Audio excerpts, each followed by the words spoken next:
My baby number one, how doing? I'm doing well. Nibaza ko meze fresh cyane. Abakunzi ba Nuje Entertainment, make sure ko amaze gukora subscribe, turayikore kugira ngo ibintu bigane neza cyane. Komeze kubana muri biganiro by'umuziki n'abanyamuziki. Of course, kuri micro abari Jeje Mara Florida MC, voice of the money, Mike Mansa Peacekeeper, motivation the champion hatojwe Animal au Desert. Atagutevya nkuko turi abambere mu gutanga amakuru agiye atandukanye. Hano ku rubuga rwacu rwa YouTube neza na neza ya Nuje Entertainment tugufite breaking news. Ladies and gentlemen, mwagiye mubona byinshi biko bivugwa ku muririmbyikazi Monia Flair. Iki ni iki nkuko mubibonye kuri screen, ariko kandi hari abagabo babiri tugira tugaruke ko Alvin Smith hamwe na Lino G Ndoarezule hamwe na Nduwimana Alveso. Asseyez-vous confortablement et c'est parti.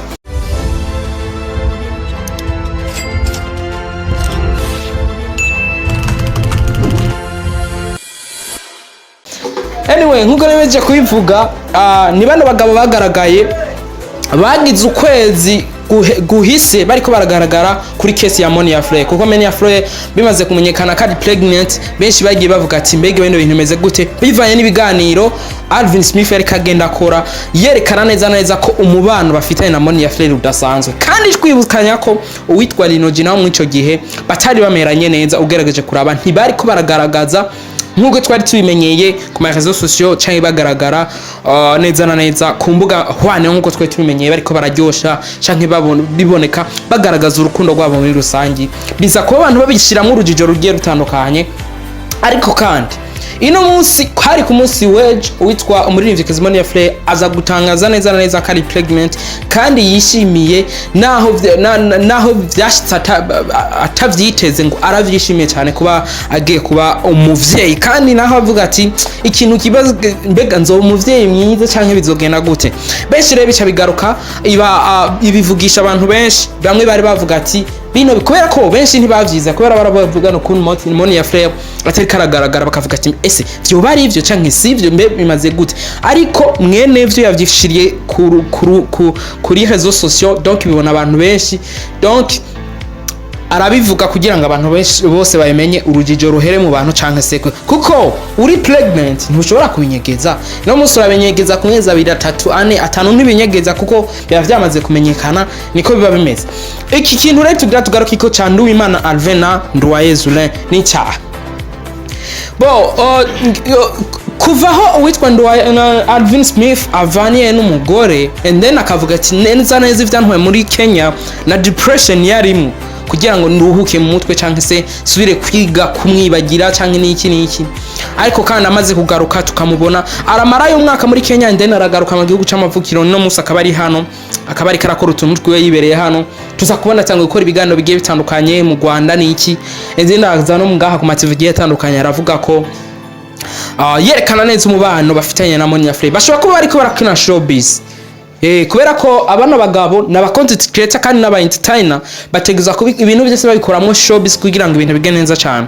Kandi duca twibuka ibiganiro witwa Lino G agenda akora bariko bamubaza case za Monia Flair, yavuze ati ivyo Jesse ni Monia Flair kandi sine Kajendi Lino G, kandi bien sûr ni Lino G kumubaza ibibazo vya Monia Flair kandi byari ivyo nk'umuntu twari tumenyeye arabakopi n'abakopine bro ari couple, kumubaza ikintu cy'umundi muntu ati bega vyifashe gute bimeze gute n'ibintu bisanzwe.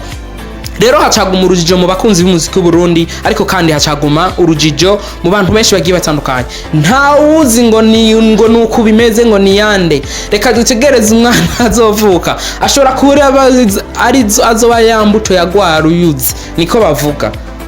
Ariko kandi ibi byari byarahishuwe n'umuvuga butumwa Bface on the floor, birahishurwa n'abandi baririmbyi bagiye batandukanye.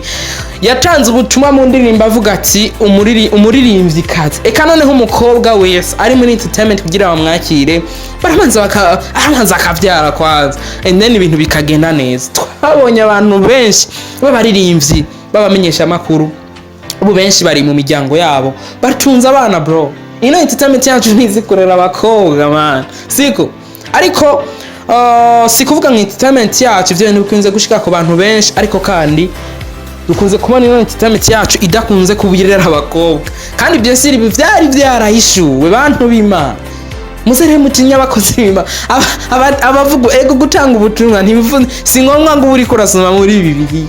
hariho ubutumwa hishurirwa uryamye burya nibwo abantu batanga baba bakwiye gutanga baba bakwiye no gupartage abandi bantu rero umuvuga ubutumwa Bifeson Frere yabivuze mu ndirimbo Insolite yakoranye n'itwa Mail muri iyo kazi Mail abo bose n'abaririmbyi bari mu miryango batunze imiryango Yaravuze ati umukobwa wese aje muri entertainment kugira yisange bamwinze muri game and then amenyekane gusa uwitwa Monia Fleur bo bazababaye babiri koko bazababaye babiri kabisa ariko ivyo yavuga nkuruma ngo sinyibaza ko nzo umuvyeyi ngo mwiza niki none uwa mbere namwe utamubereye mwiza namba wamubereye mwiza uwa kabiri ushidikanya kubera iki yes rero nuko bimeze entertainment twabonye abamenyesha makuru abaririmbyi benshi kabisa naba donke nuwuza aja shushe bacamubwira ati attention urashobora kuvyara ejo canke igeje rero bikamutera intuze ubwoba mu mutima canke kudakora yisanzwe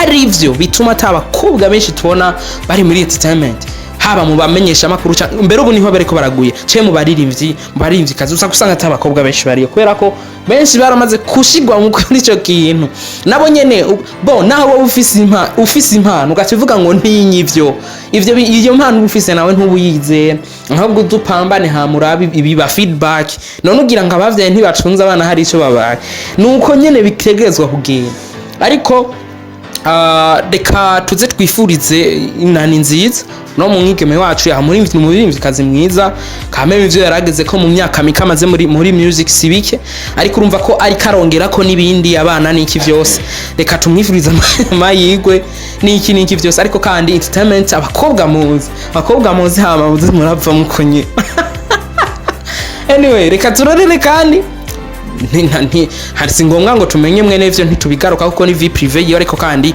nawe azomenyekana kuko ntitwari tuzi ko tuzomenyekana ifisi ariko navyo bizomenyekana so reka ndabashimira utarakora so probably ikore tuzedusubire mu biganiro vyo ku munsi wejo yarija muri Fred MC Voice of the Money Back Masterpiece Keeper Motivation Champion Noatoje Animal of Desert hasta la vista.